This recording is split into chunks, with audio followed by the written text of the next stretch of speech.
mengurangi ataupun menghilangkan mohon maaf, ini sampai jam berapa ya?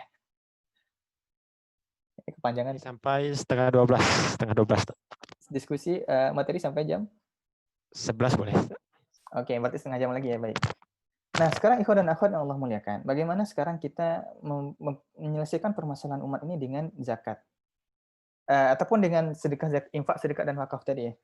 Ada satu potensi lagi yang belum ada digarap satupun oleh kaum muslimin sekarang ini adalah potensi harta riba. Uang-uang riba yang ada itu kan dalam artian ketika kita ada dapat interest dari beberapa bank-bank yang kemudian kaum muslimin tidak bisa keluar dari sana, dan apakah kebutuhan kerja ataupun kebutuhan usaha ataupun kebutuhan dengan orang asing, tetap meminta kita, menuntut kita untuk terlibat pada bank-bank yang ada ribanya ya gitu. Itu maka banyak istilahnya interestnya agak berapa persen, berapa bunganya. Maka bunga ini kaum muslimin sekarang yang mulai hijrah itu bingung kan kemana penyalurannya. Itu nggak ada masalah juga bikin komunitas atau kita bikin sebuah lembaga, ambil kumpulkan uang-uang itu bisa untuk kemaslahatan kaum muslimin. Bayangkan salah satu banyak nanti akan kita bahas lebih detail ya. Walaupun tidak boleh digunakan untuk dimakan dan sebagainya, tapi dana itu bisa digunakan. Jangan dikasih ke bank kembali gitu. Dikasih ke bank kembali makin senang mereka. Maka dana ini bisa kita kelola dengan syarat dan ketentuan yang berlaku. Baik, sekarang bagaimana terkait dengan ekonomi ataupun permasalahan umat ini adalah salah satu captionnya kemarin terkait Umar bin Abdul Aziz ya. Menarik sebenarnya terkait hal ini. Perlu kita pahami, ulama mengatakan dua hal tentang kondisi ini. Di zaman Umar bin Abdul Aziz itu ada dua kemungkinan. Pertama, memang tidak ada yang miskin. Itu yang pertama ya. Yang kedua, yang tidak ada itu adalah mental miskin yang tidak ada. Atau bayangkan sekarang koruptor duitnya banyak dikasih duit atau bahkan kita semua di sini yang kaya, kira-kira kalau dikasih duit 1 juta atau 1 juta aja gitu, terima nggak? Terima. Mental miskin itu yang masih ada gitu. Maka siapapun orang, mental miskin itu jika masih ada, maka tidak akan zakat akan selalu diterima sama mereka. Itu yang pertama. Maka dalam artian bukan kemiskinan yang hilang pada zaman Umar bin Aziz itu. Mereka malu menjadi mustahik zakat. Maka di situ yang dibangun karena sifatnya Umar bin Abdul Aziz, beliau sebagai khalifah yang beliau sangat zuhud dan kemudian sangat menjaga dirinya dari hal-hal yang syubhat, maka kemudian berefek kepada umatnya, berefek kepada masyarakatnya juga malu untuk terlihat mereka adalah miskin. Karena untuk merasa kaya itu, hati yang kaya itu susah. Banyak orang yang dalam artian untuk qanaah dengan kehidupan mereka itu susah. Karena itu banyak, itu permasalahan sekarang. Bayangkan sekarang ini di Indonesia salah satu fenomena yang sebenarnya ya tidak ada masalah juga. Dalam artian itu dimaklumi dalam Al-Quran, tapi tidak baik. Itu kalau sudah setiap Ramadan, ada saja biasanya. Kalau walau alam di tempat yang lainnya. Itu ntar ada orang-orang pengemis datang ke rumah minta, berani dia mereka minta, zakat fitrah bu, zakat fitrah pak, dan sebagainya. Berani mereka menodong gitu. Maka sifatnya ini ada, tapi kita tidak boleh menghardik mereka. Lisa ili wal mahrum. Sa'il ini adalah orang-orang miskin dan berani meminta-minta. Maka mental kemiskinan ini yang masih ada pada umat kita ini. Kalau seandainya mental mereka adalah mental kaya dan mereka meyakini bahwasanya Allah mencukupkan seluruh kehidupan mereka, maka insya Allah zakat pun mungkin akan lebih mudah terdistribusi pada faktor-faktor yang lainnya. Tapi hal ini tidak bisa kita katakan memang harus diharamkan dan sebagainya, tidak. Tapi ini mental yang terjadi. Maka karena itu Islam mengajarkan namanya qanaah. Islam mengajarkan bagaimana bisa merasa cukup, karena itu Imam Syafi'i mengatakan ikna bil hayah fa anta wa malikud dunya sawa. Terimalah hidup ini, maka engkau dengan rajanya dunia itu sama saja gitu. Raja dia merasa semua miliknya dia gitu. Maka orang yang qanaah dengan hatinya, dia merasa memiliki segala-galanya, Allah sudah memberikan semuanya. Nah, maka permasalahan pertama ini, tatkala kita membahas tentang kemiskinan, kita bukan berarti memberi ketika dia butuh langsung kita beri, tidak. Maka ada dua faktor, ada faktor jangka atau ada program yang jangka panjang, ada jangka pendek yang mungkin harus kita pikirkan bersama. Karena kalau kita menyelesaikan permasalahan, misalnya ada luka ataupun ada penyakit, kita sakit, kemudian dikasih painkiller, tidak menghilangkan penyakit. Cari sumber penyakitnya apa. Kalau seandainya misalnya orang ini dia butuh ikan, jangan ikannya kasih pancingnya. Maka hal ini yang mungkin perlu menjadi perhatian bersama, dan ini masih sangat jarang. Saya tidak mau mengkritisi lembaga di sini ya, tapi banyak lembaga-lembaga yang sekarang ini hanya fokus bagaimana memperbanyak jatah untuk amil. Maka kemudian besar lembaganya dia, kemudian terkait hal-hal yang lain, kemudian mereka sifatnya langsung, karena mungkin kebutuhan mendadak, udah langsung dibagikan, itu tidak ada masalah. Tapi membentuk bagaimana menghilangkan permasalahan dari awal ini, maka ini yang mulai hilang. Karena itu, hal yang paling penting termasuk untuk menghilangkan kemiskinan ini adalah bagaimana memahamkan tentang orang ini diberikan skill. Dan yang kedua adalah tentang yang membuat seseorang ini, kita melihat yang terjadi di Jepang ya, terkena terjadi bom Nagasaki dan Hiroshima, itu Jepang hancur sehabis-habisnya. Jepang hancur sehabis-habisnya, cuman pada waktu itu Kaisar Jepang mencari semua guru. Yang dicarinya adalah semua guru dan kemudian pendidikan digenjot sehabis-habisnya. Maka sekarang untuk lembaga zakat terkait dengan pendidikan ini masih sangat lemah. Masyarakat jika seandainya selalu dididik untuk merasa mereka adalah miskin, berapa yang bisa dikasih? Lembaga zakat kalau seandainya apalagi sekarang Indonesia potensi untuk membayar zakat itu tidak banyak ya, baru berapa persen, di bawah 50%. Kesadaran membayar zakat Indonesia itu tidak sampai 50% ke atas. Itu yang kemudian dibagikan, itu yang kemudian disebarkan dan bahkan kemudian zakat pun hanya fokus kepada zakat fitrah, padahal zakat-zakat yang lain sebenarnya masih banyak yang bisa dikelola ataupun bisa diambil dari harta mereka. Cuman karena tidak memiliki kemampuan, mereka menghitung sendiri yang mana yang mereka mau itu yang mereka kasih, padahal lebih banyak yang bisa diambil dari harta mereka sebenarnya. Nah, ketika melihat kondisi itu ya udah, akhirnya berapa? Coba kita lihat, para fakir miskin ketika setiap Ramadan berapa yang paling mereka terima? 500.000, sejuta paling banyak. Itu apa yang bisa dilakukan dengan sejuta? Tidak menyelesaikan permasalahan. Masalah kemiskinan tidak akan hilang dengan hanya sejuta atau 2 juta. Itu hanya sekedar memperpanjang nafas mereka untuk bisa hidup pada hari berikutnya. Tapi permasalahan kemiskinan tidak. Nah, di Asia Tenggara, saya belum menemukan lembaga zakat yang betul-betul concern untuk permasalahan pendidikan ini. Kalau di Timur Tengah, itu ada lembaga namanya Bait Zakat ya, Rumah Zakat, itu lembaga zakat Kuwait. Itu fokusnya kepada kependidikan. Maka dia membentuk umat, membentuk generasi yang kemudian dia memiliki pendidikan yang tinggi, maka dia bisa berkreasi lebih besar sehingga dia bisa mengentaskan permasalahan kemiskinan di daerah masing-masing. Coba lihat siapa dari kita yang ada mendapatkan dana ataupun mendapatkan beasiswa dari zakat. Itu sesuatu yang tabu. Saya datang sempat ketika untuk mengajukan S3 di sini karena saya di sini kuliah dengan biaya pribadi. Sempat mengajukan proposal ke beberapa lembaga zakat di Indonesia, semua ditolak. Tidak ada satupun yang terima, bukan saya marah, tidak. Tapi beberapa zakat di Indonesia dan di Timur Tengah ini ada. Maka potensi ini kita perlu menyelesaikan permasalahan umat ini dari akarnya. Ini proyek jangka panjang. Maka fokusnya ambil zakat ini, biar permasalahan kemiskinan dibahas oleh lembaga-lembaga yang lain, kayak yang sudah ada. Tapi mungkin kalau seandainya teman-teman di sini memiliki kemampuan, kemudian kita menggalang dana zakat, maka kita fokus untuk membiayai pendidikan, setidaknya misalnya orang-orang yang miskin di kampung dan sebagainya, biaya sekolah mereka dan sebagainya. Karena mereka masuk pada kategori fisabilillah. Maka pertama menyelesaikan permasalahan umat dari dasarnya adalah dengan bagaimana menyelesaikan permasalahan yang berkaitan dengan akarnya. Karena masalah tipikal merasa miskin tadi gitu. Itu yang pertama. Yang kedua, kemudian dari dana mana yang bisa kita ambil? Untuk masalah pendidikan pasti bisa kita ambil dari dana fisabilillah ya, dari pos fisabilillah. Dan pembagian zakat ini ulama tidak sepakat juga harus dibagi rata sama 8, enggak. Pokoknya zakat yang ada di kita itu disalurkan pada salah satu asnaf. Itu boleh. Kita salurkan semua ke fakir miskin boleh. Kita salurkan kepada orang miskin semuanya boleh. Disalurkan semuanya untuk mu'alaf boleh. Maka bisa kita ambil dari dana zakat ini ataupun segala lembaga charity, apalagi kalau seandainya dana adalah sedekah. Sedekah itu lebih luas. Bisa untuk transportasi dan sebagainya. Oke, itu yang pertama. Maka kita bagaimana mengentaskan kemiskinan itu memang dari nol ya. Maka ini harus ada, itu yang mulai harus kita bangkitkan, harus kita giatkan. Dan saya melihat potensi ini terjadi banyak di Timur Tengah. Bayangkan kalau di Timur Tengah kita semuanya itu kuliah betul-betul gratis ya.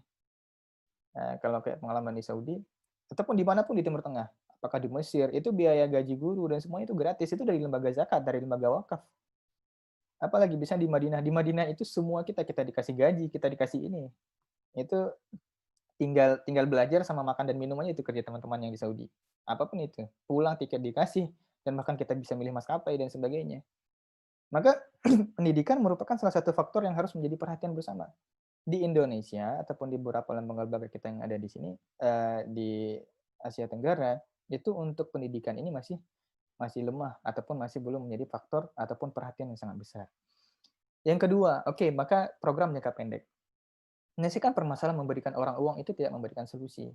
Walaupun itu memberikan solusi 1 atau 2 kasus ketika memang membutuhkan. Dan kalaupun mereka membutuhkan zakat untuk menyelesaikan permasalahan mereka, itu dalam artian bisa kemudian diberikan oleh lembaga-lembaga zakat yang lain. Tapi mungkin dengan teman-teman di sini, Lumbung Indonesia, ataupun teman-teman yang di Lingkar Iman dan yang dimanapun, kita bisa mungkin memulai dengan dalam artian pelatihan bisnis. Belum ada yang betul-betul serius. saya melihat sempat ada dulu PKPU, tapi dalam artian tidak betul-betul tidak dibimbing, hanya sekedar diberikan uang zakat, kemudian diberikan salah satu gerobak dan sebagainya. Tapi tidak dibimbing bagaimana mengelola usaha, bagaimana mengelola keuangan, bagaimana mengatur biar bagaimana dagangan kita ini menarik dan sebagainya. Maka memang tidak dibimbing sampai selesai. Bayangkan Bank Indonesia ada program itu ya. Saya mengetahui ada teman dan itu di bawah bimbingan Bank Indonesia itu memang tapi itu pun hanya kecil ya. Nah, kalau zakat bisa kita manfaatkan untuk itu. Terus bagaimana dananya? Ya dana zakat, karena fakir dan miskin berhak menerima zakat. Transportasi orang yang mengelola siapa? Itu ambil zakat. Ambil zakat mereka boleh mengambil gaji. Bahkan mohon maaf di Indonesia kalau saya tidak salah, kalau coba lihat undang-undang charity di Indonesia, itu orang yang mengelola charity itu boleh mengambil dana 25%, bukan 12,5 tapi 25%. Karena itu rumah zakat itu ataupun dompet duafa, gaji direkturnya setahun itu bisa sampai ratusan juta itu. Apalagi rumah zakat, PKPU, kemudian Qatar Charity, semuanya. Itu kenyang itu mereka, karena mereka mengambil dari jatah mereka dan itu halal. Misalnya ada charity dari luar, ada zakat dari luar, itu boleh diambil oleh amil, mereka potong dulu untuk amil.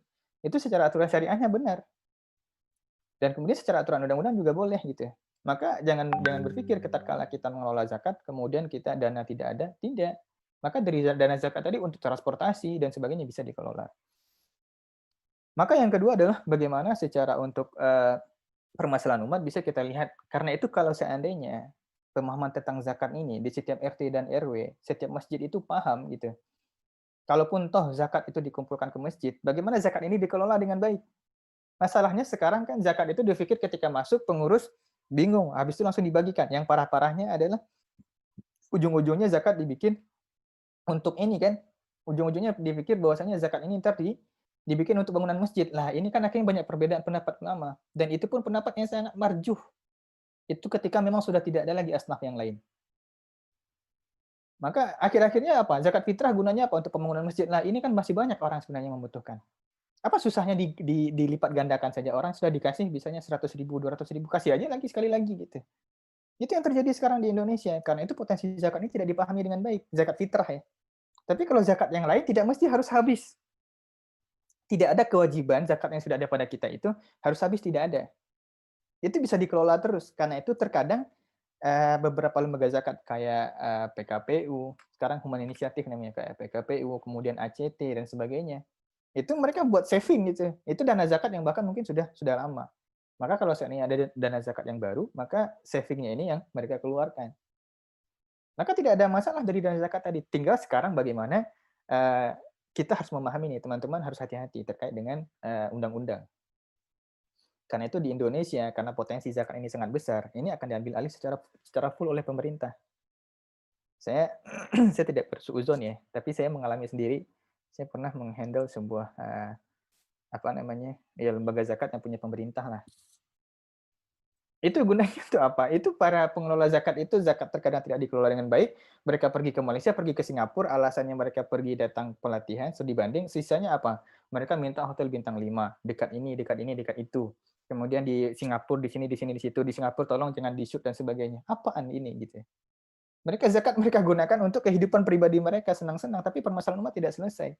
Maka kalau zakat ini tidak kita ambil alih segera potensi yang besar ini, maka pemerintah akan ambil alih. Akhirnya dibangun untuk pembangunan jalan dan sebagainya. Padahal zakat bukan untuk itu. Pembangunan jalan itu bisa diambil dari interest ataupun hak yang lain, yang dana-dana yang haram. Itu yang bisa digunakan. Oke, pertama cara yang kedua kita bisa membuat pembinaan terhadap pembinaan bisnis. Tadi ada pertanyaan terkait ini ya, berarti boleh diambil dari lumbung Indonesia. Ya, boleh-boleh saja. Dikelola kalau seandainya itu adalah amil dan sebagainya, boleh-boleh saja. Dan kalaupun itu sedekah, apalagi? Dari sedekah apalagi, tapi kalau untuk amil itu sah, karena itu cuma dalam artian sekarang legalitas kita, apalagi dengan OJK, Otoritas Jasa Keuangan, itu sekarang sangat selektif, asal tahu ada sebuah lembaga charity baru, kalau sudah besar itu dikejar habis-habisan. Maka harus pandai-pandai. Sekarang untuk bisa membuka lembaga zakat, itu sekarang dipersulit di Indonesia. Itu perlu kita pahami. Maka tinggal kalau memang betul serius, bagaimana itu diambil. Kemudian kita memaksimalkan potensi masjid. Oke, yang pertama tadi adalah bagaimana kita memberikan fokus pada pendidikan. Maka kalau seandainya ada lembaga sekarang kalau kayak LPDP adalah lembaga dari di bawah Kementerian Keuangan, zakat sebenarnya bisa gitu. Kita mengelola zakat hanya khusus untuk beasiswa. Dan itu pasti yang menerimanya kaum muslimin. Sekarang di Indonesia belum ada satupun lembaga yang fokus untuk ini. Seperti Bait Zakat yang ada di di di Kuwait ya. Itu bayangkan ratusan jutaan mahasiswa Al-Azhar yang dibayar itu cuma yang gratis itu biaya sekolah ya. Tapi biaya makan, biaya hidup itu semuanya jutaan mahasiswa Azhar di Mesir itu dibina dan disokong dengan dana zakat. Apalagi yang ada di Saudi itu semua dari dana zakat. Kita semuanya ini adalah hasil dari zakat dan sebagainya gitu, dan itu dibolehkan karena mereka dalam artian harus kembali dan sebagainya. Maka bayangkan potensi-potensi anak bangsa ini berapa banyak yang terhalang gara-gara masalah dana. Banyak yang terhalang masalah dana, karena itu perlu ikhwah dan akhwat semuanya mungkin bagian ini perlu diperhatikan. Yang kedua juga adalah terkait dengan bagian bagaimana pembinaan, dan ketiga adalah bagian bagaimana kita memaksimalkan potensi masjid. Maka mungkin pelatihan-pelatihan zakat kita ajarkan kalau orang-orang ini masjid, cuma dalam artian memang terkadang kalau sudah berkaitan dengan harta mata orang hijau, maka susah. Terkadang pengurus masjid dalam hal-hal ini perlu berhati-hati juga gitu. Maka terkadang nanti dana zakat diselewengkan dan ini sebagainya. Tapi dalam artian tatkala kita memaksimalkan, bayangkan setiap daerah di Indonesia bisa saya pastikan sebagian besar ya, yang daerah muslim itu bahkan setiap RW itu ada satu masjid, atau setidaknya setiap kampung ada satu masjid. Maka setiap satu masjid ini bagaimana meriayah memperhatikan siapa orang miskin di sana, siapa orang ini di sini. Maka zakat yang ada di sana bisa dikelola dan kemudian diberikan pada orang-orang yang ada di sana. Maka kita semua bisa mengelola itu. Oke, kemudian juga hal yang juga membuat kemiskinan ataupun hal ini yang membuat salah satu faktor tadi kemiskinan itu adalah transportasi. Maka ikhwan dan akhwat semuanya di sini saya belum ada menemukan satupun lembaga yang serius mengelola uang-uang riba ini, uang-uang interest ini. Ulama sepakat untuk interest ataupun untuk riba ataupun uang-uang yang berkaitan dengan bank-bank itu boleh diberdayakan untuk sesuatu yang bukan untuk kebaikan. Contoh untuk toilet, untuk menggunakan membuat jalan. Apalagi kemarin yang menarik adalah untuk kebutuhan APD, itu banyak dari dana-dana saudara-saudara kita yang masih memiliki uang-uang haram tersebut itu dibolehkan sama ulama untuk digunakan untuk membeli APD dan sebagainya karena tidak dimakan. Nah, sekarang mungkin perlu ada lembaga atau mungkin ada komunitas yang mengambil ini gitu, potensi ini. Kita bisa apa susahnya banyak kampung-kampung yang tidak terjamah, banyak kebutuhan untuk bikin jembatan, bikin jalan. Bayangkan daerah masih banyak, apalagi mungkin di daerah Soloknya makin ke dalam itu, untuk jembatan susah, karena itu susah untuk akses transportasi di sana susah. Maka perlu kita mengambil poin ini. Bayangkan jalan itu salah satu tempat yang nanti juga akan dipertanggungjawabkan. Jalan itu jika seandainya tidak baik, kalau kita menjadi seorang pemimpin di sebuah daerah, maka jika jalan tidak baik, maka itu akan ditanya sama Allah Subhanahu Wa Taala. Karena itu Umar sangat cemas. Bahkan juga Harun ar-Rasyid terkala mengetahui ada keledai yang jatuh terkala terpuruk di sebuah jalan. Saya lupa ada hadisnya. Pokoknya ada hadis tentang apapun itu terkait dengan jalan. Orang terkadang menganggap jalan ini harus sepele. Karena itu imatatul adza 'anil thariq juga termasuk bagian dari bentuk keimanan terlemah itu adalah membuang keburukan yang ada di jalan. Itu indikasi keimanan, memperbaiki jalan itu adalah indikasi keimanan. Maka bukan hanya sekedar kalau adza itu duri ya, apalagi kalau jalan berlobang dan sebagainya. Dan apalagi sekarang jalan itu masih belum diaspal atau belum disemen dan sebagainya. Maka potensi ini untuk meningkatkan menghabiskan kemiskinan ataupun menuntaskan kemiskinan, meningkatkan ekonomi masyarakat adalah dengan bagaimana memaksimalkan dana-dana yang bahkan dana zakat bisa digunakan terkait hal itu. Yang kedua juga dalam artian dana zakat yang berkaitan dengan bukan dana zakat ya, dana wakaf. Dana wakaf boleh digunakan untuk jalan, kemudian dana sedekah juga boleh digunakan untuk jalan, tapi dana zakat tidak karena untuk harus kepada orang. Tapi juga dana-dana yang ini kan banyak ya, bayangkan. Saya pernah ada yang bertanya interest itu berapa yang dia sendiri dia pribadi gitu ataupun sebuah perusahaan. Dia kan masih menggunakan bank-bank yang harus menggunakan bank konvensional. Satu perusahaan terkadang bisa sampai 500 juta, 600 juta. Kemudian ataupun satu orang pun bahkan bisa sampai puluhan juta, ratusan juta satu orang saja dengan kekayaan mereka yang banyak gitu. Ini sekarang mau kemana mau mereka berikan? Mereka bingung. Dikasih ke orang nggak mungkin, dikasih lembaga siapa gitu. Diberikan jalan siapa yang akan mengelola. Maka dana ini bisa dikelola. Maka kemudian juga yang salah satu hal juga untuk menuntaskan kemiskinan juga adalah bagaimana amil zakat ini membuka lapangan pekerjaan. Ya itu amil zakat itu coba lihat teman-teman yang kerja di lembaga-lembaga charity, itu tidak ada yang dalam artian pasti lengkap cukup hidupnya.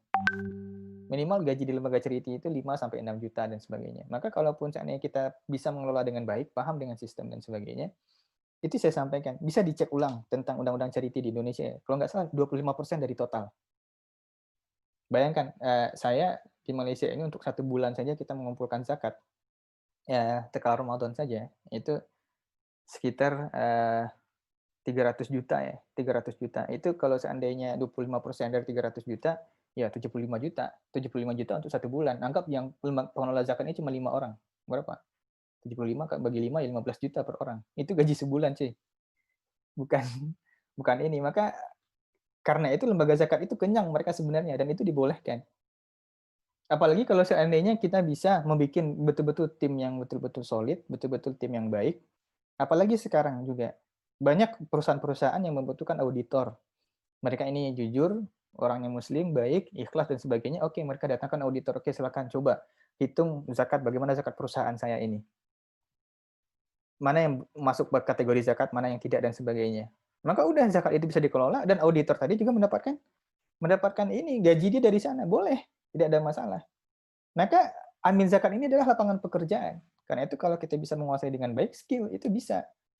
Anggaplah nggak usah jauh-jauh, kita mengelola zakat yang ada di kecamatan kita saja, di RW, RT, RW kita saja. Berapa potensi zakat yang ada di sana? Maka permasalahan umat selesai. Maka banyak hal-hal lain yang bisa menyelesaikan permasalahan umat. Karena itu biasanya teman-teman, anggaplah misalnya kayak di sini ada 2 media ya, misalnya kayak atau 3 ya kalau nggak salah. Kalau berkaitan dengan mu'alaf dan sebagainya, karena itu kalau kita lihat ya pertama fakir, miskin. Ini kemiskinan. Kemudian amil, ini berkaitan dengan lapangan pekerjaan. Lil-fuqara wal masakin wal amilina 'alaiha wal mu'allafati qulubuhum, ini ladang dakwah. Mu'allaf itu maknanya 2 sebenarnya.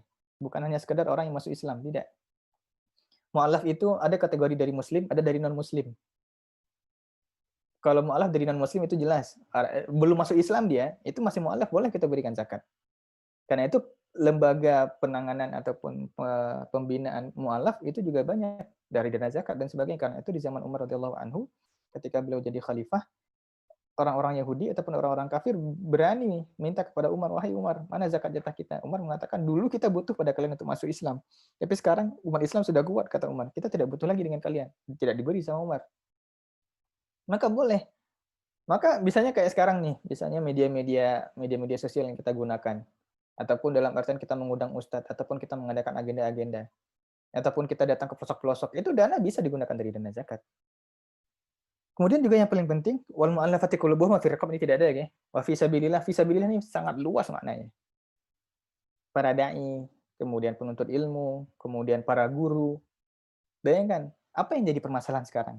Salah satu permasalahan pendidikan kita di Indonesia adalah guru-guru ini tidak dihargai, maka guru-guru cari sampingan lain. Ketika mereka cari sampingan lain, maka akhirnya anak-anak tidak terdidik dengan baik. Maka bagaimana kalau seandainya ada lembaga zakat yang baik, kemudian toh walaupun dia guru honor dan sebagainya, oke disuruh dia fokus untuk membina, disuruh fokus dia untuk mendidik, maka kemudian sisa-sisa yang lainnya ataupun kebutuhan dia yang lainnya disupport dari dana zakat, kalaupun toh pemerintah kita belum mau tahu dengan hal tersebut. Kemudian, oke, bahkan lembaga zakat sekalipun dari dana yang ada, bayangkan ya, amil zakat ini potensinya itu ketika sudah berubah status, dari sebuah, dalam artian anggaplah ada zakat masuk nih, kemudian kita potong untuk jatahnya amil, anggaplah 10%. Ada itu kan. Maka anggaplah kita pengen menggaji amil dan sebagainya, ataupun pekerja yang ada di sebuah lembaga tersebut dengan gaji misalnya UMR dan sebagainya, masih ada sisa. Itu sisa itu bisa dikelola. Maka banyak hal-hal lain juga sebenarnya. Maka kita mengelola, kalau seandainya lembaga zakat pengen mengelola hartanya itu dari posnya amil. Misalnya kayak sekarang, mengelola misalnya ingin bikin ini ya, lembaga pangan dan sebagainya. Kemudian kelola, itu bisa dari posnya amil. Ambil dari posnya amil, dan itu pun kalaupun ada lebihnya ataupun bisa dibagi, dalam artian, ini terkait tentang istismar lagi ya, bagaimana mengelola, apakah dengan akad mudharabah nanti, akad murabah dan sebagainya. Ini masuk lagi pada akad tentang kajian muamalah. Itu bisa dikelola, apakah kita pengen bikin sebuah perusahaan kah, atau kita ingin buka sebuah usaha dan sebagai hal itu, yang kemudian dananya bisa kemudian dikembalikan ke perusahaan ataupun kepada komunitas, dan orang yang mengelola juga mendapatkan tambahan. Maka buka lapangan pekerjaan baru, yang statusnya sudah berubah. Uang amil tadi bukan zakat lagi, sudah menjadi aset komunitas atau menjadi aset perusahaan. Maka karena itu kalau kita membahas lebih dalam tentang berkaitan dengan zakat ini, maka potensi-potensinya sangat sangat besar. Kemudian wakaf. Nah, wakaf ini adalah potensi juga sangat luas dengan sangat besar. Yaitu kalau wakaf seluruhnya pasti menjadi hak kaum muslimin. Maka wakaf itu sebenarnya boleh digunakan untuk biaya pendidikan pun boleh.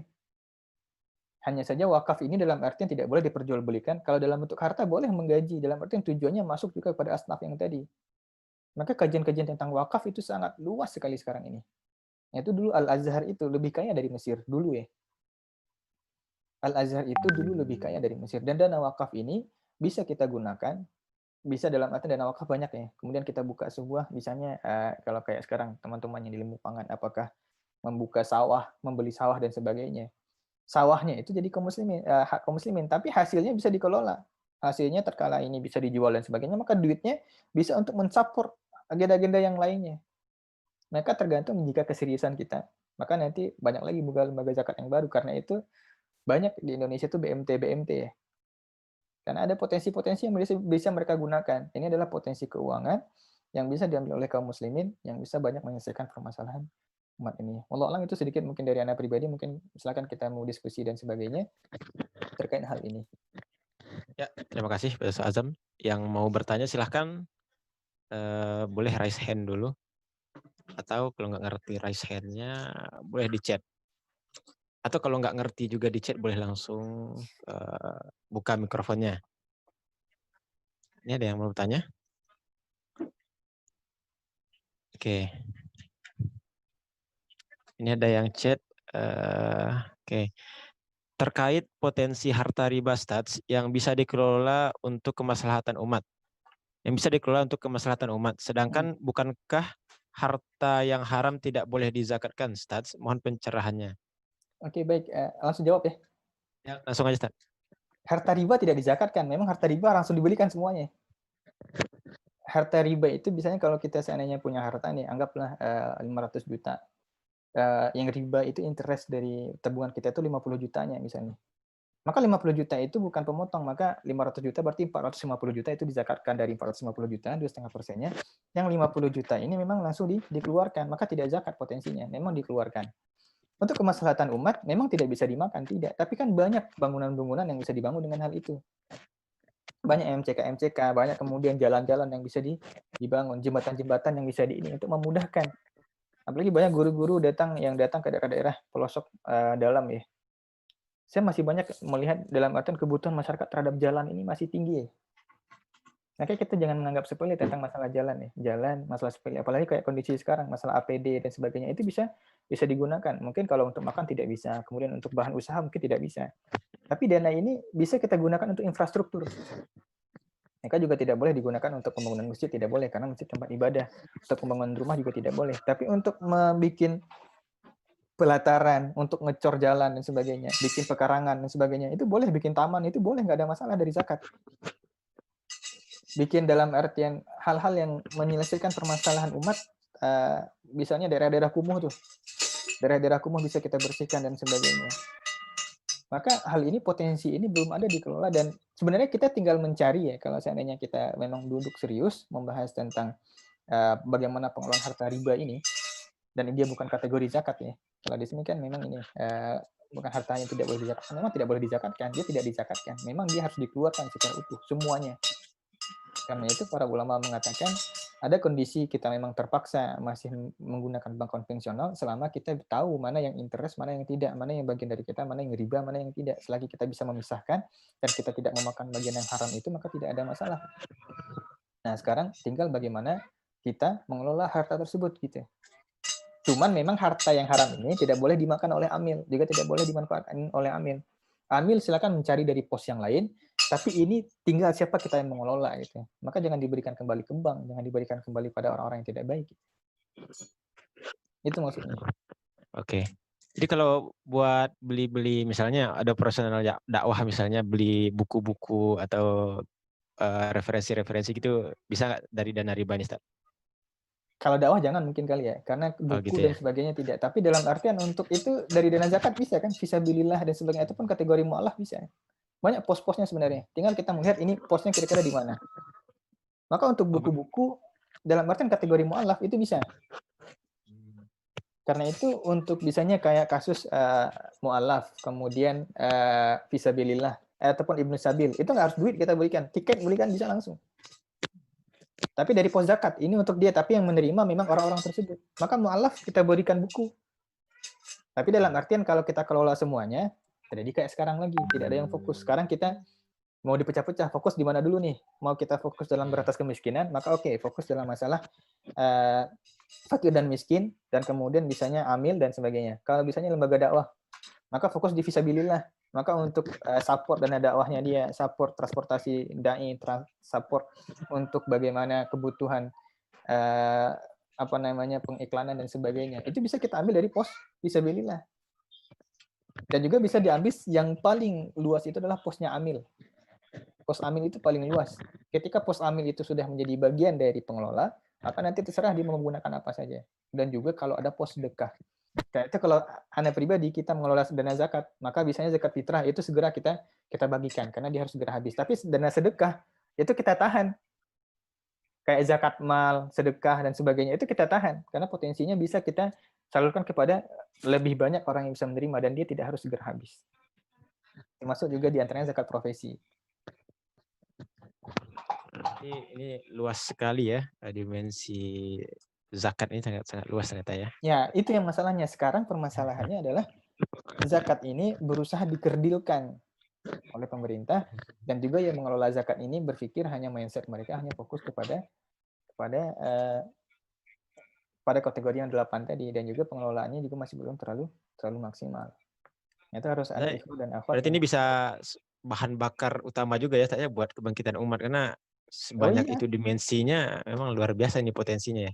oh sangat besar karena itu yang dalam artian kalau kita bayangkan Anda dengan di Malaysia dengan hanya dengan 1 bulan aja itu bisa kita untuk mensupport dakwah selama 1 sampai kenapa bisanya kalau seandainya antum bisanya ada melihat bisanya ada target mengumpulkan siswa itu untuk support dakwah ke depan itu tidak yang akan dibagikan itu cuma zakat fitrah zakat yang lain kalau seandainya para mustahik sudah terpenuhi zakat yang lain itu dipost untuk agenda-agenda yang lain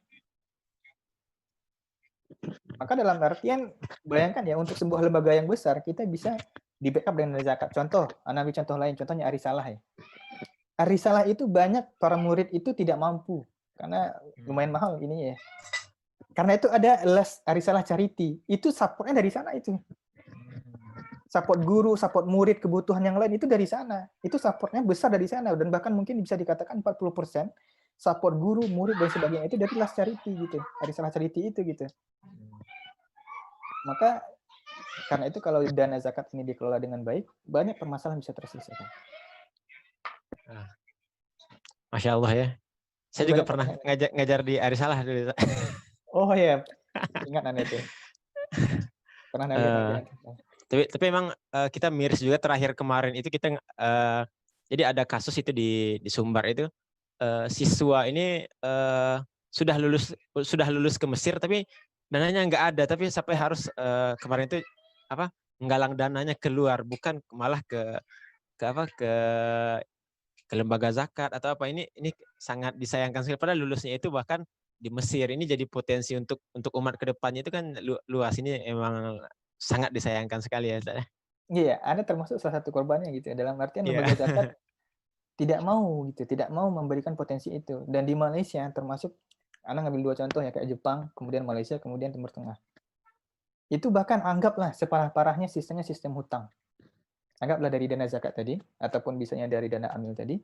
Mereka hutangkan dulu. Malaysia sistemnya seperti itu. Karena itu Malaysia sekarang pendidikan mereka meningkat. Coba untuk melihat kampus-kampus terbaik di Asia Tenggara, itu pusatnya di Malaysia sama Singapura. Itu bayangkan mahasiswa sekarang, anggaplah mereka tidak ada dana, mereka butuh keluar negeri, butuh dengan dana pribadi, itu dibayarkan sama pemerintah. Nanti ketika mereka sudah bekerja, itu baru dipotong gajinya sedikit demi sedikit. Yang penting mereka kuliah dulu gitu ya. Nah, sekarang negara kita untuk pendidikan pun concern-nya tidak positif. Oke, ini banyak pertanyaan lain ya. Ini banyak pertanyaan nih. Ini ada yang raise hand nggak? Ada raise hand tuh Nisa. Tapi sebelum Nisa, Eh, ini ada pertanyaan dulu dari siapa nih? Dari Lewinda Jotari. Assalamualaikum Ustadz Azam. Terkait bagian amil zakat, apakah ada kadarnya atau tidak ya Ustadz? Dari cerita Ustadz tadi, ada yang ambil 15%, ada yang 25%. Kemudian untuk penyaluran ke mu'alaf, apakah tidak apa-apa bila orangnya mampu? Syukran Ustadz. Ya, untuk sebenarnya kalau para ulama terkait dengan amil zakat, kalau secara aturannya tidak ada, berapa persen tidak ada. Nah, itu ada ulama yang memberikan ini terkala mereka menyepakati harus sama. Kalau harus sama ya setidaknya 12,5%. Kalau kita mengambil pendapat yang itu minimal maksimal 12,5%, tapi juga tidak ada masalah 15%, bahkan charity, maka mungkin perlu dicek ulang ya. Teman-teman yang ingin mengelola keuangan ini masalah sensitif karena berkaitan dengan OJK, berkaitan dengan pemerintah. Maka coba baca baik-baik undang-undangnya terkait dengan pengelolaan charity ini seperti apa. Karena itu kalau charity di Indonesia, kalau saya tidak salah memang 25%. Maka dalam artian zakat pun jika 100% pun dikelola oleh amil, itu tidak ada masalah juga sebenarnya. Tapi memang kategori amil ini masuk kategori mana dulu gitu. Amil itu betul-betul dia yang sebenarnya tapi walaupun sekarang siapapun yang mengelola zakat masuk kategori amil. Sebenarnya amil itu memiliki kemampuan akuntansi yang bagus ya, auditing yang bagus, dia menghitung dan sebagainya. Kemudian maka tugas amil itu 3 sebenarnya. Pertama, koleksi data ataupun mengkoleksi zakat. Yang kedua adalah mendistribusi. Yang ketiga adalah melihat potensi ataupun kondisi orang-orang sekitar mereka. Istilahnya mendata siapa para mustahik.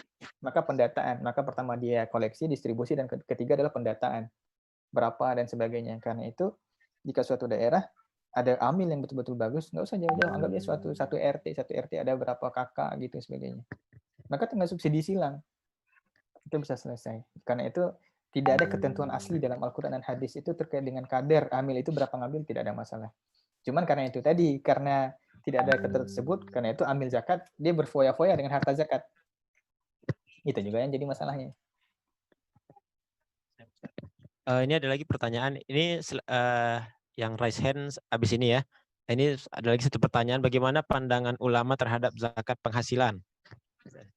Oke, ini zakat penghasilan itu ulama sepakat apapun yang dari hasil kerjaan kita itu perlu dizakatkan. Itu ulama sepakat. Yang jadi permasalahan sekarang adalah zakat penghasilan itu kalau dulu orang kan tidak ada yang kerja rutin ya. Gaji per bulan itu tidak ada.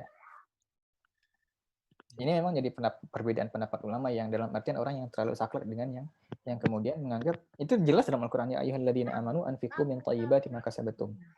Infakkan dari semua yang kalian dapatkan dari pekerjaan. Dulu kan tidak ada gaji rutin, itu tidak ada. Nah, sekarang karena adanya gaji rutin, karena itu kemudian Yusuf Qaradawi orang pertama kali yang mengatakan adanya zakat profesi. Karena kemudian bagaimana cara menghitungnya? Cara menghitungnya itu dikalkulasikan karena haul suatu barang itu adalah 1 tahun. Karena barang yang dicari itu bentuk penghasilannya adalah uang, karena itu dikembalikan haulnya 1 tahun. Tapi dikiaskan kepada zakat pertanian. Karena zakat pertanian itu apapun yang kita dapat perlu dizakatkan. Nah, itu yang memang jadi perbedaan pendapat ulama. Sekarang apakah zakat profesi itu diambil dari bruto atau neto? Ya terserah, kalau seandainya mengambil, kalau saya pribadi untuk sekarang ini biar orang tidak takut membayar zakat, udah saya ambil dari neto, dari yang bersih. Kalau dia sudah dalam artian tidak memenuhi kebutuhan dia, maka tidak saya anggap dia perlu membayar zakat. Nah, ini kembali kepada lembaga yang menjalankan lembaga zakat tersebut. Tapi ala kulli hal, zakat profesi dalilnya sangat kuat. Walaupun beberapa orang yang terlalu saklek dengan dalil tidak ada zakat profesi, memang tidak ada dulu zaman Rasulullah.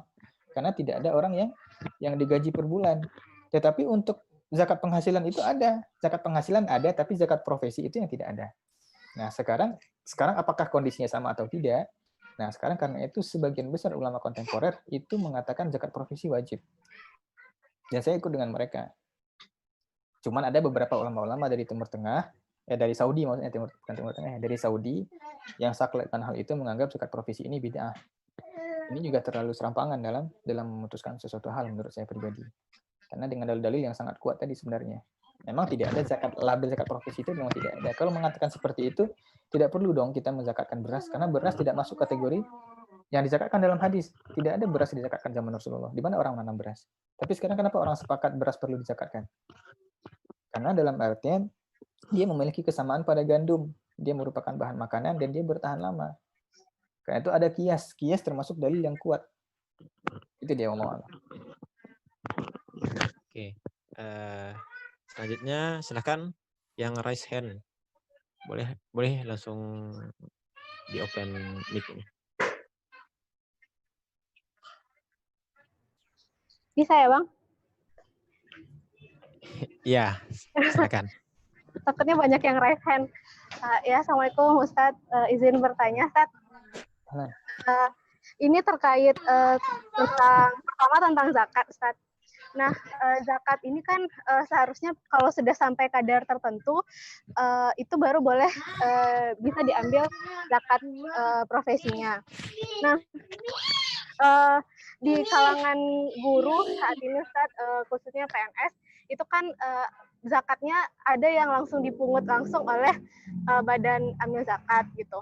Nah, itu gimana cara menghitungnya gitu, Ustadz? Kalau misalnya emang langsung dipungut, padahal kan kita tahu mereka belum menghitung, bisa aja ternyata memang ada kebutuhan yang lain sehingga seharusnya nasabnya kan belum sampai tapi sudah dipotong duluan oleh pemerintah atau lembaga yang kalau sekarang itu Basnas ya Ustadz.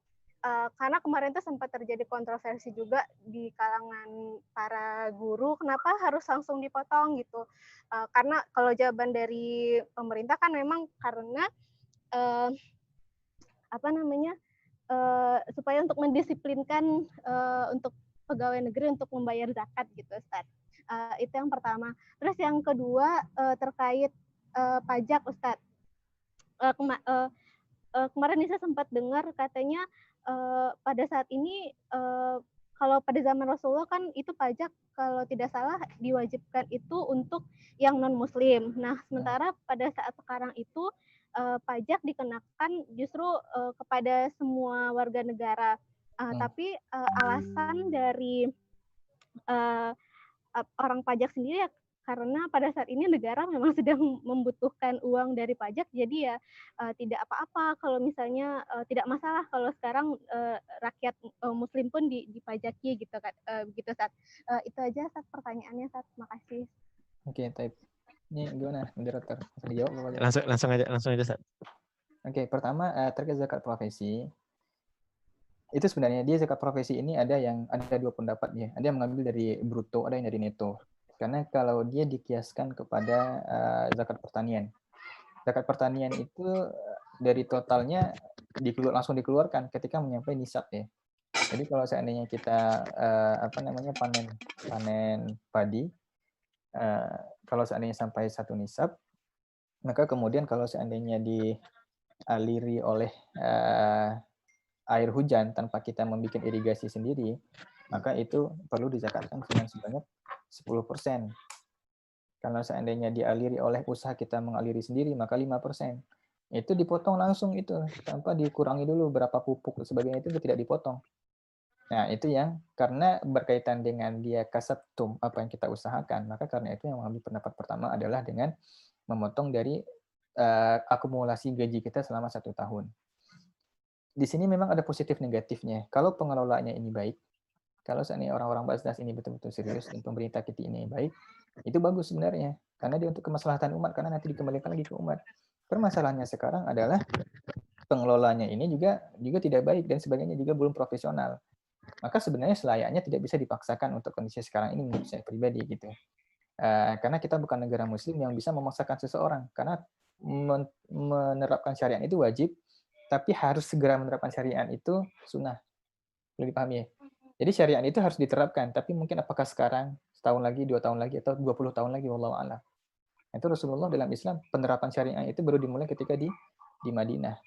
Maka tidak bisa langsung diwajibkan. Kalau seandainya mereka mengambil pendapat yang mengambil dari bruto, dari neto ya. Kalau dari neto ya udah sisa hasil mereka itu yang diakumulasikan selama 1 tahun. Kalau dari neto itu dikiaskan kepada zakat emas dan perak. Kalau emas dan perak kan dari tabungan, maka dari neto sisa harta yang bisa di-saving, bisa disimpan itu yang dari neto. Tapi kalau dikiaskan karena zakat profesi lebih dekat sebenarnya dengan zakat pertanian, karena dari sesuai dengan yang kita lakukan, maka kemudian diambil dari bruto. Nah, itu yang digunakan ataupun diambil pendapat oleh Basnas terkait hal tersebut. Tapi sebenarnya yang saya tahu tergantung lembaga sebenarnya. Lembaga kalau seandainya pengen langsung berkoordinasi dengan Basnas, bisa langsung. Tapi kalau tidak, sebenarnya juga bisa diberikan pilihan. Tapi wallahu alam ya, terkait dengan aturan pemerintah terkait hal itu. Yang kedua juga adalah terkait dengan pajak. Memang itu sebenarnya seperti itu gitu. Kalau di Malaysia, zakat itu pengurang pajak. Jadi kalau kita seandainya punya resit yang kita sudah membayar zakat, maka pajak kita bisa dikurangi. Tapi sekarang kan pemerintah ini tidak cerdas ya. Pemerintah itu mencari dana dari masyarakat. Pemasukan 80% penghasilan negara ini diambil dari pajak. Itu buktinya pemerintah kita tidak kreatif. Maka ini yang jadi masalahnya. Maka kalau ini masalahnya bukan masalah syariah lagi, masalah pemerintahnya. Masalah pengelolanya gitu. Kalau di Malaysia termasuk salah satu yang baik adalah kalau kita mau udah bayar zakat, ada resit zakatnya dari lembaga resmi, kemudian bisa kita klaim ke lembaga pajak, maka dia akan potong zakat, akan potong kewajiban pajak kita ini.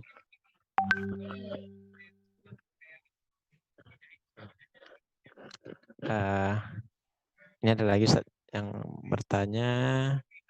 Assalamualaikum Ustaz Azam. Saya mau izin bertanya terkait zakat penghasilan atau profesi ini. Tadi Ustaz sampaikan bahwa berapapun penghasilannya, baiknya dikeluarkan untuk zakat juga. Nah, untuk persennya ini, apakah ada kadarnya Ustaz? Zakat profesi, kalau zakat profesi memang ya. Dalam artian kalau profesi memang kalau kita kalau zakat profesi kan dalam bentuk harta ya. Kalau bentuk harta amwal itu 2,5% dari total selama 1 tahun. Karena itu kalau zakat profesi itu bisa penyalurannya dengan 2 cara, disalurkan setiap bulan kah atau disalurkan sekali setahun. Maka akumulasi, karena itu kalau di Malaysia ini penghasilan yang 5 juta ke atas itu kena zakat profesi. Yang di bawah 5 juta di Malaysia ini tidak kena. 1.300 ringgitnya. Kalau di Malaysia itu 1.300 ringgit. Kalau di bawah itu tidak kena. Kalau di Indonesia sekarang satu nisab itu kan 85 gram emas ya. 85 gram emas itu berapa rupiah?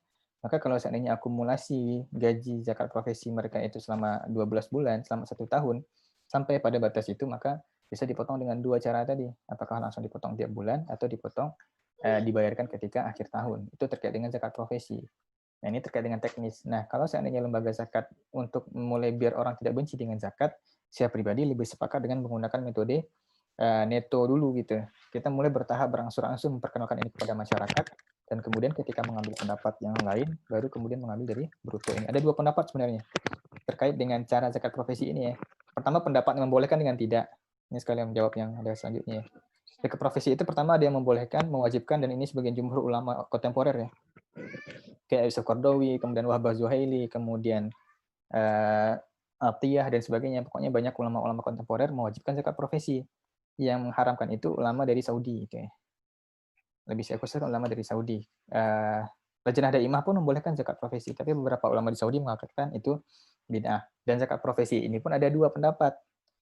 Ambil dari bruto atau ambil dari neto. Kalau dari bruto itu dalilnya kiasnya kepada zakat pertanian, karena kayak kalau kita punya bercocok tanam padi, kemudian kayak anggur dan sebagainya, itu langsung dikeluarkan sebelum dipotong pupuk dan sebagainya. Maka ini dari bruto, karena dia dianggap sebagai sesuatu yang dari pekerjaan. Cuman yang kedua adalah kadarnya kenapa 2,5%? Karena jenis barangnya adalah harta. Kalau seandainya diambil dari bruto, sudah itu diambil plus 10%, makin hancur kan. Maka yang kedua adalah dia ngambil dari neto, karena menganggap zakat profesi ini dianggap lebih dikiaskan kepada zakat harta. Bentuk proses kita menghasilkannya ya, sumber hartanya ini maksudnya. Bukan dari jenisnya, bukan dari sumber hartanya ini. Maka sumber hartanya ini, maka jika dikiaskan kepada zakat harta, maka dari neto sisa saving berapa. Dan jika ada saving, itu dikalkulasikan selama 12 bulan. Nah, itu kemudian jika sampai nisab baru dipotong 2,5% juga dari totalnya. Itu 2 pendapat terkait dengan itu. Oke, ternyata ini jauh berbeda ternyata ya dengan pajak penghasilan dengan zakat penghasilan. Kalau di pajak penghasilan itu yang terbaru PPh 21 itu bahkan di penghasilan tahunan hingga 50 juta itu pajaknya itu 5%. Kemudian di atas gede banget. Yang 50 juta sampai 250 juta 15%. Kemudian di atasnya lagi ada 25%. dan yang paling besar dari itu ada 30%. Ini Ya, karena itu ugal-ugalan ya. Islam itu dia adil. Maksudnya adalah Islam akan mengambil memang dari sesuai dengan itu tadi. Jika dia ada, diambil. Jika tidak ada, tidak diambil. Maka pemerintah kita ataupun sistem yang dibikin ini memang semakin membuat umat itu miskin. Jadi faktor kemiskinan tadi bukan hanya sekedar pendidikan, bukan hanya sekedar transportasi, tapi juga dalam artian diperas oleh orang-orang yang tidak cerdas.